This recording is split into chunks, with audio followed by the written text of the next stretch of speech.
Hello friends, இன்றைக்கி நம்மளோட chef Sri கிச்சனில் ஒரு லஞ்ச் பாக்ஸ் ரெசிபி தான் பார்க்க போகிறோம். ரொம்ப ஈஸியாக காலையில் சின்ன பசங்களுக்கும் பெரியவங்களுக்குமே இது லஞ்சுக்கு ரொம்ப ஏற்றது. வாங்க அது எப்படி செய்யலான்னு பார்க்கலாம்.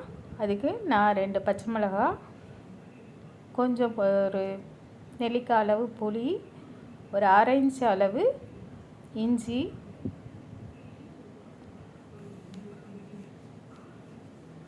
புதினா ஒரு கைப்பிடி எல்லாம் போட்டு கொஞ்சம் உப்பும் போட்டுட்டு நல்லா நைஸாக அரைச்சிக்கலாம். கொஞ்சம் தண்ணி விடாமல் அரைச்சி எடுத்துக்கலாம். அப்படி உங்களுக்கு தண்ணி தேவைப்பட்டதுன்னா கொஞ்சமாக ஊற்றி அரைச்சி எடுத்துக்கோங்க. உப்பும் போட்டு இப்போ அரைச்சி வச்சுக்கலாம். இது காலையில் ரொம்ப ஈஸியாக செஞ்சிடலாம். வடித்த சாதம்னா 5 நிமிஷத்தில் இந்த சாதம் பண்ணிடலாம். ரொம்ப சத்தானது கூட. இப்போ அரைச்சி எடுத்துகிட்டு வந்தாச்சு. இப்போ ஒரு கடாயில் ஒரு 2 டேபிள் ஸ்பூன் அளவு எண்ணெய் ஊற்றிட்டு ஒரு 1/2 ஸ்பூன் அளவு கடுகு போட்டுக்கலாம்.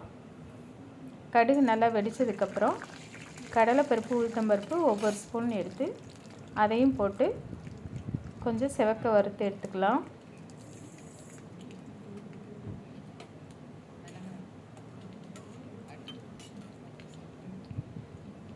காஞ்ச மிளகாய் 2 போட்டுக்கலாம்.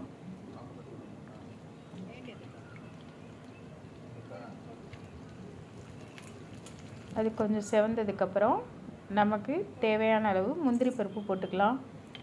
முந்திரி பருப்பு இல்லைன்னா வேர்க்கடலை கூட போட்டு செய்யலாம். அதுவும் ரொம்ப நல்லாயிருக்கும்.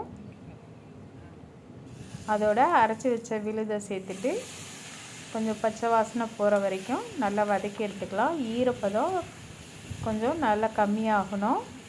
அப்போ தான் சாதம் போட்டு சேர்த்து கலர்றப்ப உதிரியாக இருக்கும். இப்போ பாருங்கள், அதில் இருக்க தண்ணி ஓரளவு சுண்டிருச்சு.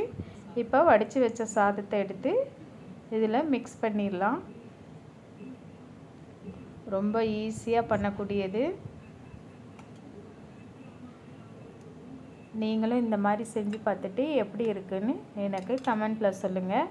இந்த சேனல் பிடிச்சிருந்தால் லைக் பண்ணுங்கள், கமெண்ட் பண்ணுங்கள், மறக்காமல் சப்ஸ்கிரைப் பண்ணுங்கள்.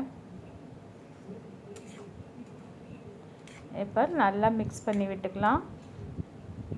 இப்போ பாருங்கள், நமக்கு சுவையான புதினா சாதம் ரெடி ஆயிடுச்சு.